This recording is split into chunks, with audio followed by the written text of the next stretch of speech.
নমস্কাৰ কৃষক বন্ধুসকল, Assam agriculture tips YouTube channel সকলোকে স্বাগতম জনাইছোঁ। কৃষক বন্ধুসকল, আপোনালোকে দেখিছে মই মোৰ তিয়হ খেতিত আছোঁ। আজিৰ ভিডিঅ'টো একেবাৰে সৰু ভিডিঅ'। আশা কৰোঁ ভিডিঅ'টো আপোনালোকে সম্পূৰ্ণৰূপে চাব। আৰু আজিৰ ভিডিঅ'ৰ বিষয়বস্তু হৈছে আপোনালোকে যোনটো এয়া তিয়হ গছ দেখিছে বহুত ধুনীয়া, একেবাৰে চিকচিকীয়া। আৰু আপোনালোকৰ জিকা হওক বা ভোল হওক, এই গছবিলাক আপোনালোকে কেনেকৈ এনেধৰণে চিকচিকীয়া কৰি ৰাখিব, আৰু যেতিয়াই আপোনালোকে চিকচিকীয়া এনেকুৱা একেবাৰে সেউজীয়া কৰি ৰাখিব পাৰিব গছবিলাক, আৰু এইবিলাকৰ পৰা আপোনালোকে অধিক উৎপাদন যে পাব, এইটো বস্তু খাটাং। কৃষক বন্ধুসকল, আজিৰ ভিডিঅ'টো যদি ভাল লাগে আপোনালোকে লাইক নিশ্চয় কৰিব, আৰু নতুনকৈ যদি কোনোবাই মোৰ চেনেলৰ ভিডিঅ' চাই আছে আপোনালোকে চেনেলটো ছাবস্ক্ৰাইব কৰি ৰাখিব এনেধৰণৰ খেতিৰ ভিডিঅ' পাই থকাৰ কাৰণে। কৃষক বন্ধুসকল, আহক মই বেক কেমেৰাৰে মই তিয়হ গছবিলাক আপোনালোকক এবাৰ দেখুৱাই লৈছোঁ, আৰু ইয়াৰ মাজে মাজে মই আপোনালোকক জনাই যাম যে মই কি স্প্ৰে কৰিছোঁ, কি কথা, কিমান হয়তো মই খৰচ কৰিছোঁ। খৰচ ইমান বেছি নহয়, গতিকে আহক মই আপোনালোকক দেখুৱাই আছোঁ। কৃষক বন্ধুসকল, এই তিয়হ গছজোপা যদি আপোনালোকক দেখুৱাওঁ, একেবাৰে গুৰিৰ পৰা এয়া চাওক, এইবিলাক একেবাৰে গুৰিৰ পাত দেখিছে, আৰু ধুনীয়া চিকচিকীয়া হৈ আছে। এয়া চাওক, কোনো পাতত তেনেকৈ বেমাৰ আজাৰ আপোনালোকে দেখিবলৈ নাপাব। আৰু আগকেইটা চাওক, এই ধুনীয়াকৈ হেংদালি পাই গৈছে। এইটো মোৰ লোকেল জাতৰ তিয়হ হয়, বহুত ধুনীয়া। আৰু লোকেল জাতৰ যোনবিলাক তিয়হ, এইটো বজাৰৰ এটা বিশেষ ডিমাণ্ড আছে, আৰু এইবিলাক ফুল অহা আৰম্ভ হৈছে। এইটো মোৰ ছেকেণ্ড প্লট হয়, ফাৰ্ষ্ট প্লটটো হ'ল মই বেছি আছোঁ। ছেকেণ্ড প্লট দেখিছে কিমান ধুনীয়া, একেবাৰে চিকচিকীয়া। ইয়াতে কোনো তেনেকুৱা আপোনালোকে বেমাৰ আজাৰ হয়তো দেখিবলৈ নাপাব। কৃষক বন্ধুসকল, আপোনালোকেও যদি আপোনালোকৰ গছবিলাক এনেকৈ কৰি ৰাখিব বিচাৰে, গতিকে মই কি স্প্ৰে কৰিব মই আপোনালোকক অৱগত কৰাই আছোঁ। এইটো এটা বেলেগ গছ, চাওক ফল লাগিব আৰম্ভ হৈছে। এইবিলাক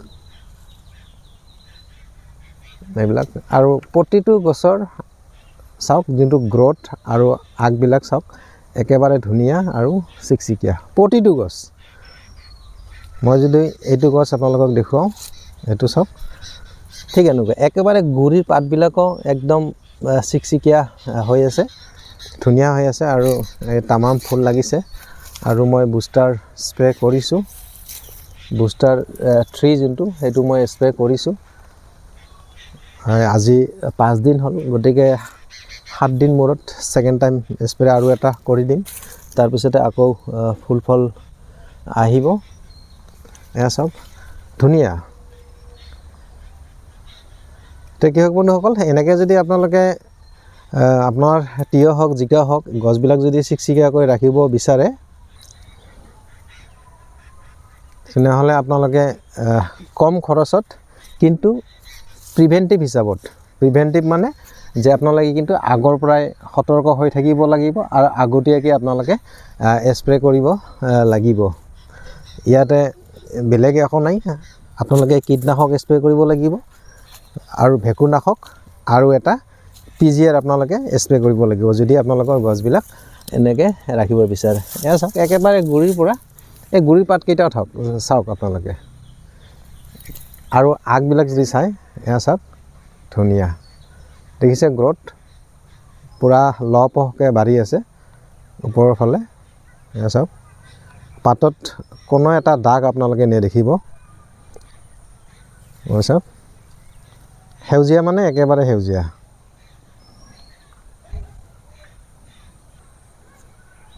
এইটো গছত ফল লাগিছে, এইবিলাক দেখিছে, ধুনীয়া তিয়হ, আৰু লোকেল তিয়হ হয়। কৃষক বন্ধুসকল, বৰ্তমান আমাৰ ফালে 50-60 টকা তিয়হৰ কেজি চলি আছে খুচুৰা। গতিকে আপোনালোকৰ ফালে বৰ্তমান কেনেকুৱা বজাৰ চলি আছে, অনুগ্ৰহ কৰি আপোনালোকে কমেণ্ট কৰিব, আৰু পাৰিলে জেগাটো মেনশ্যন কৰিব, কোন জিলা হয়, কোন ঠাই, আৰু দাম কিমান আপোনালোকে নিশ্চয় মোক জনাব।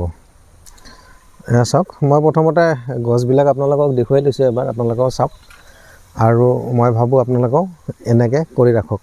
মই বিশেষ তেনেকুৱা একো কৰা নাই, কিন্তু মই যি কৰিছোঁ প্ৰিভেণ্টিভ হিচাপে এনেকুৱা নহয় যে বেমাৰ আহক তাৰপিছত মই ঔষধ স্প্ৰে কৰিম।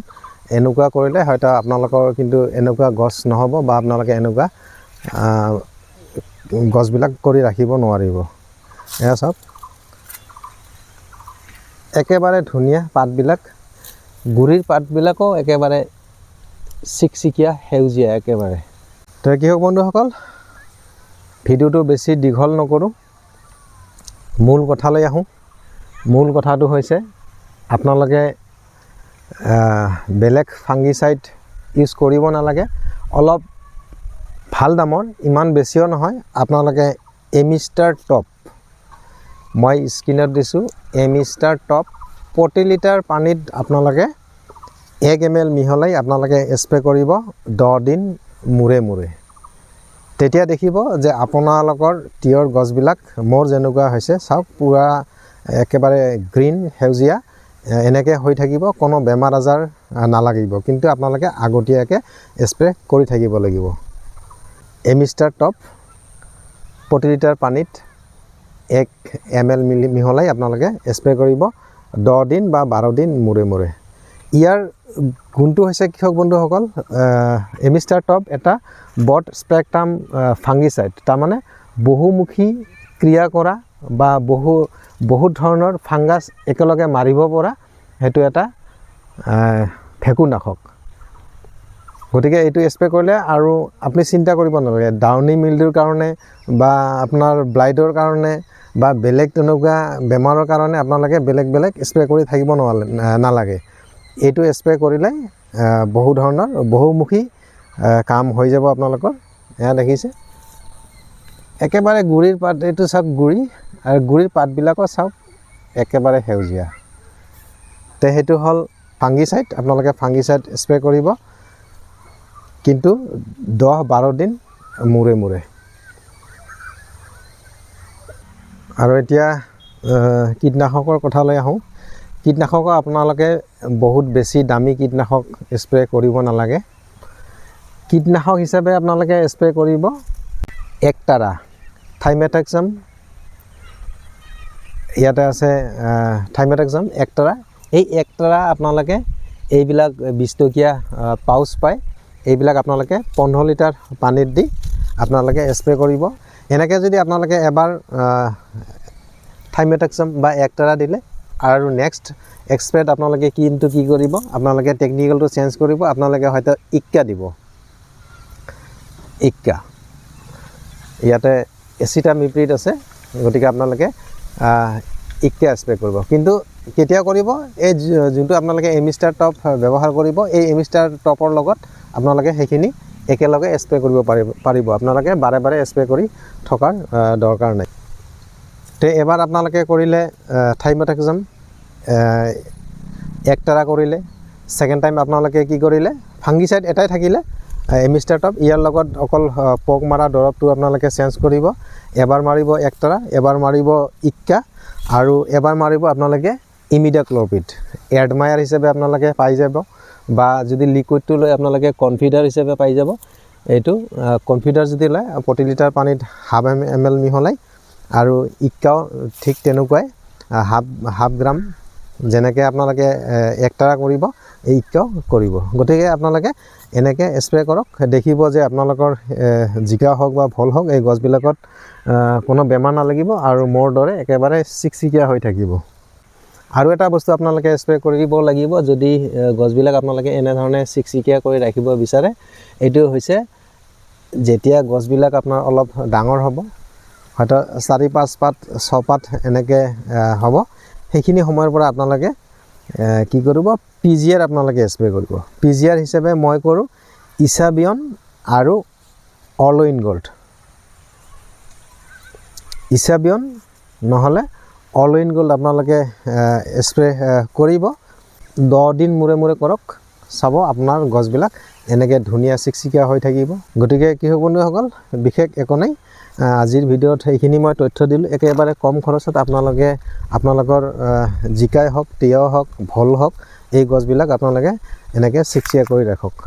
কৃষক বন্ধুসকল, আজিৰ এই সৰু তথ্যখিনি মই আপোনালোকক দিলোঁ তথ্যখিনি যদি কিবা কামত নোহোৱা যেন আপোনালোকে ভাবে আপোনালোকে ভিডিঅ'টো লাইক এটা কৰি দিয়ক আৰু নতুনকৈ যদি কোনোবাই ভিডিঅ' চাই আছে আপোনালোকে এনেধৰণৰ ভিডিঅ' পাই থকাৰ কাৰণে আপোনালোকে চেনেলটো ছাবস্ক্ৰাইব কৰি ৰাখক।